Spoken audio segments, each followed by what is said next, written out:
Hoy el presidente Javier Milei, en su discurso en la cumbre de Davos, puso énfasis en la batalla cultural libertaria. Frente a los líderes de la política y de los negocios globales, habló de lo que llamó amenaza del wokismo y arremetió contra la ideología de género.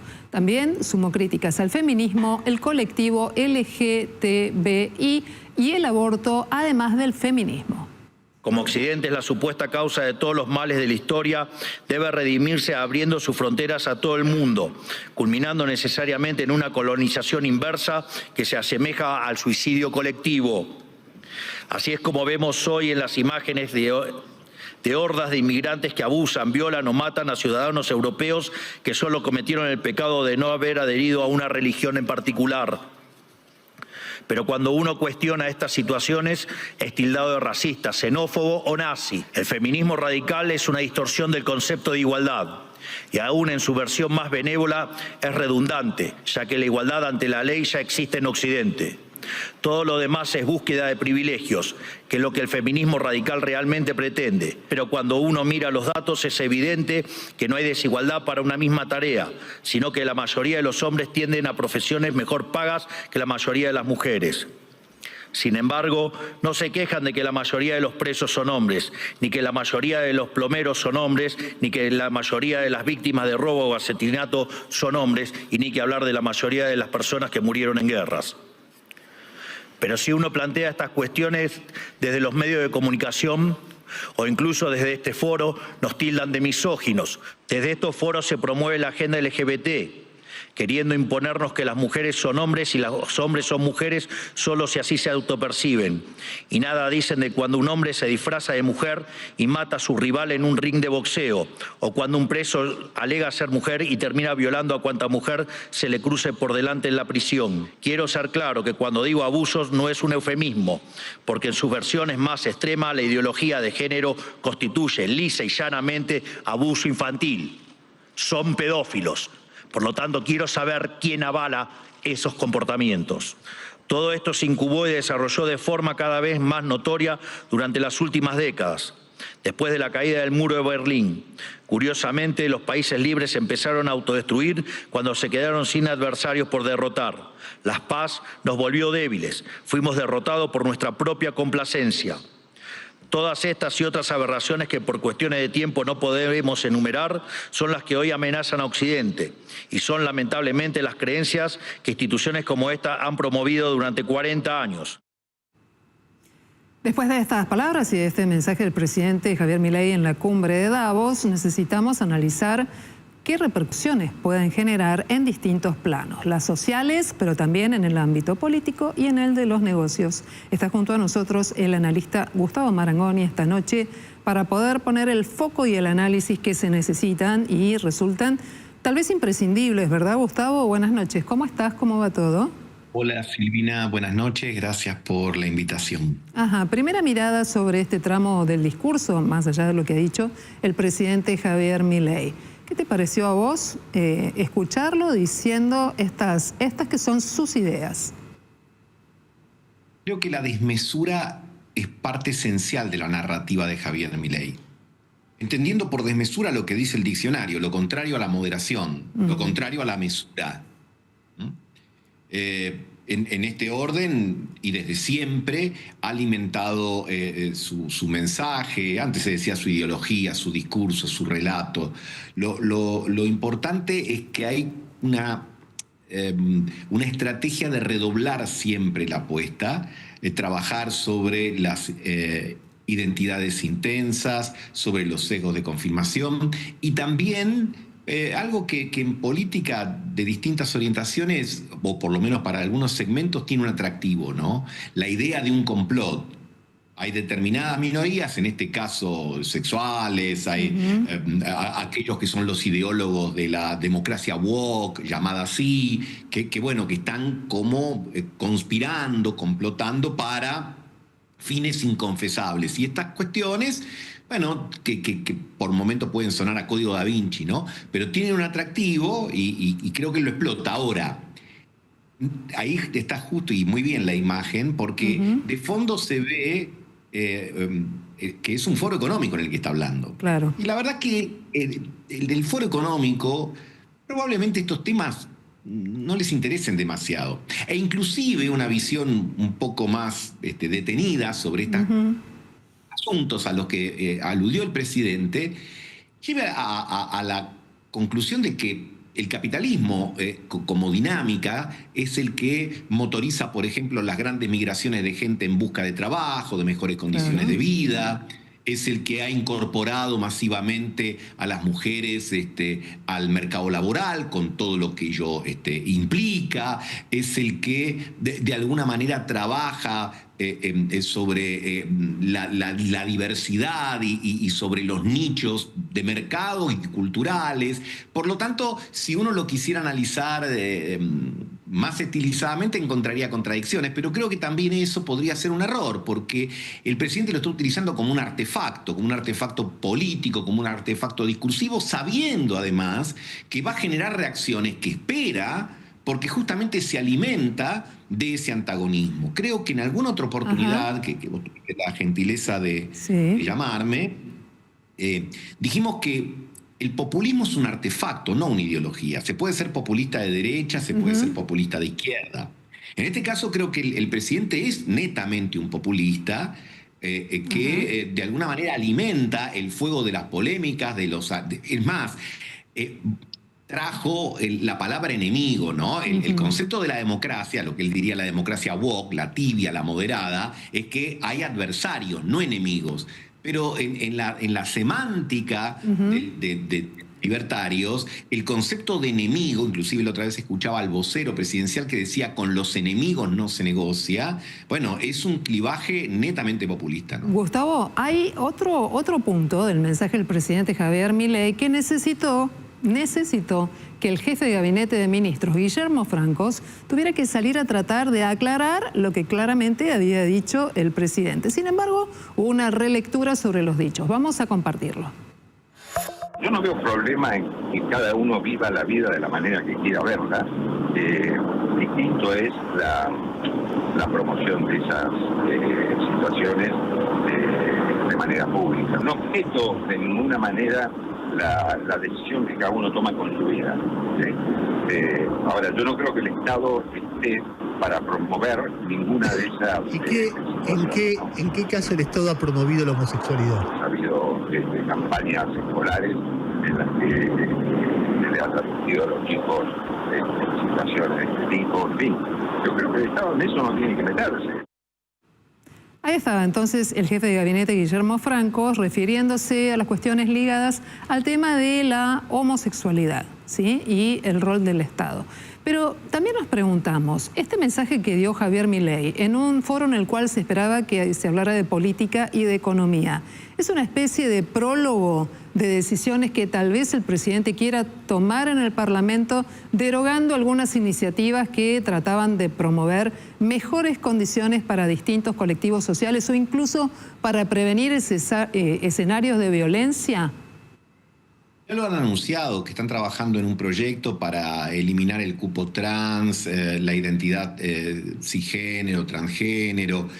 A ver, este tipo de estrategias anclan sobre las emociones, sobre los sesgos, sobre las identidades, que son cuestiones muy movilizadoras.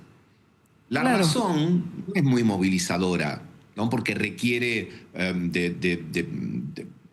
ir a datos, de contrastar empíricamente. Pero, Gustavo, la cuestión emotiva, como pocas, es la que puede generar consecuencias, ¿no? Genera consecuencias. Otra vez, las palabras no caen en un saco roto. ¿Cómo pensás que puede ser tomado por cada uno de los sectores este tipo de anuncios? ¿Y qué costo político? No sé si trae costos o beneficios para el presidente. ¿Para vos? Bueno, nosotros estamos tratando de comprender. Después, por supuesto, cada uno puede tener su opinión al respecto. Creo que el voltaje que le imprime la palabra presidencial, por supuesto que en el caso específico mío, genera preocupación y por supuesto no comparto parte, o por no decir casi todo, de lo que ha definido en materia de género y todas las otras cosas, pero estamos tratando de hacer análisis de comprensión. ¿Por qué lo hace? Bueno, porque genera identidad, porque de alguna manera en su construcción identitaria, él es lo nuevo respecto a todo lo anterior. ¿Qué es todo lo anterior? Dicho por él, no por mí. Él definió una de las fechas de la decadencia argentina, 1983. Es decir, el consenso democrático, lo que hasta hace poco tiempo se llamaba el consenso democrático, la propia Constitución reformada del año 94 con la ampliación de derechos, el reconocimiento de pueblos originarios, etcétera, para él es parte de la decadencia argentina, del desvío del curso del progreso. Así que sabe perfectamente que al enunciar estas cosas que ha anunciado en Davos, que ha anunciado de manera sistemática desde que ha aparecido en la vía pública, va a generar controversia, va a generar fuertes definiciones, fuertes rechazos, pero también fuertes adhesiones. Y creo que es justamente lo espera y lo necesita, porque esto también responde a la dinámica de las redes. Las redes llevan una dinámica binaria en su concepción. Es me gusta o no me gusta. En las redes se apela a la emocionalidad. Es más difícil. No digo que no haya gente que tuitea o que hace posteos que son muy instructivos, educativos, etcétera, pero en realidad los que generan tráfico, los que generan tendencia, son aquellos que suben el voltaje, los decibeles, insisto, los que trabajan en la desmesura. Por eso hay toda una estética de la desmesura. Gustavo. Parece a mí que es muy trabajada y que no tiene nada de espontáneo. Soy Jorge Elías, buenas noches. Hola Jorge, buenas noches. Escuchaba el discurso del presidente y en un momento habla del muro de Berlín. Vos sabés que cuando cayó el muro de Berlín en 1989 hubo un filósofo que se preguntó en inglés, what's left, que significa qué queda y también significa qué es izquierda. Y yo me pregunto hoy qué es izquierda y me pregunto también cuál es el contrapeso de este discurso de Milei. No, me parece que contrapeso se encuentra y va a encontrar, seguramente ya en la propia jornada de hoy hubo de todo, de declaraciones de dirigentes políticos, de los movimientos aludidos, hubo quienes inclusive hicieron presentaciones en la justicia o anunciaron que las van a hacer el día de mañana. Ahora, me parece que también esto hay que ponerlo dentro de la cancha electoral que está delimitando el presidente. En su mensaje del primer aniversario de su presidencia, el 10 de diciembre de pasado, él dijo que la elección de este año era un plebiscito. En realidad es cierto que implícitamente una elección de medio término puede ser interpretada como un plebiscito, es decir, una aprobación o no de la gestión de una administración. Pero que el propio presidente lo ponga en esos términos está planteando una cuestión de dos alternativas, porque en un plebiscito solamente hay dos opciones. En una elección de medio término, pues puede haber más, seguramente hay más, pero en un plebiscito la idea es reducir todo a aprobás o rechazás. Y yo creo que allí el presidente le agrega algo adicional. Como es bastante comentado que en las democracias occidentales, sobre todo post pandemia, la gente vota más para castigar que para premiar. Han perdido la mayoría de los gobiernos. Han perdido la mayoría de los gobiernos. Creo que con mucha astucia él lo que busca es que este castigo sea en realidad la continuidad del castigo a lo que él denomina la casta, a lo que él denomina las expresiones fracasadas anteriores, y él presentarse precisamente como el justiciero de esos, como él los dice, depravados fiscales. Ahora me pregunto hasta qué punto... Realmente woke. Me pregunto hasta qué punto, hasta qué límite se puede llegar siendo presidente cuando de pronto para tomar determinadas decisiones, como salirte de un organismo internacional, dependen del Congreso. Bueno, es que él ahí lo que ha logrado en el año 2024 con la minúscula representación es sacar las dos leyes más importantes que necesitaba, que era la ley Bases y la ley de RIGI, de las inversiones, del incentivo a las inversiones. Y ahora lo que podría necesitar, pero ya ha dicho que no lo va a presentar, es el presupuesto. Entonces, aquí también hay algo... A ver, hay cuestiones que bajo formatos nuevos en realidad encubren realidades bastante antiguas. Por ejemplo, la idea de que se puede prescindir de lo legislativo.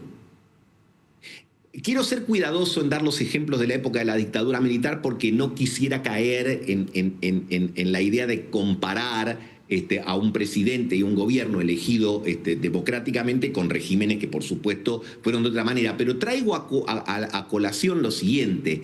En los periodos militares, el poder que desaparecía era el legislativo. El ejecutivo seguía existiendo en la figura del presidente militar de turno y el judicial, con todos los condicionamientos del caso, también seguía existiendo. Entonces, de hecho, la idea de que puede no haber poder legislativo o que una excepción puede llevar a subalternizar el poder legislativo tiene un acompañamiento de una parte importante de la población que tiene una opinión muy baja sobre el poder legislativo en general, en Argentina y por supuesto en muchas otras democracias. Entonces, como creo que estamos frente a una crisis de la clásica versión de la democracia representativa, y por eso vuelvo al esquema del populismo, los populistas, los líderes populistas, se presentan como cesarismos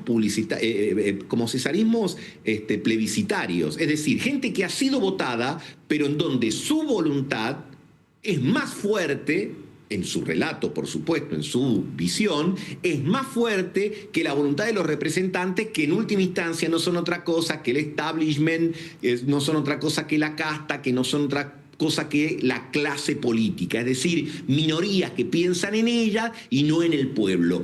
En el relato populista, y hay un libro de María Esperanza Casullo que es interesante, dice, bueno, se requiere un héroe, en este caso sería el presidente, un villano, la casta, la ideología woke, y una víctima que es el pueblo, que es justamente salvada por el ídolo. Por eso señalo que creo que en la tipificación de esquema populista cuadra perfectamente el modo de acumulación del presidente. Gustavo, por supuesto que es muy interesante seguir hablando de todas estas cuestiones y poner un ancla para poder separar un poco algunos temas, porque una cosa es la construcción de un mensaje, como vos bien detallabas, y otra lo que implica la acción de la política y respetar las cuestiones institucionales.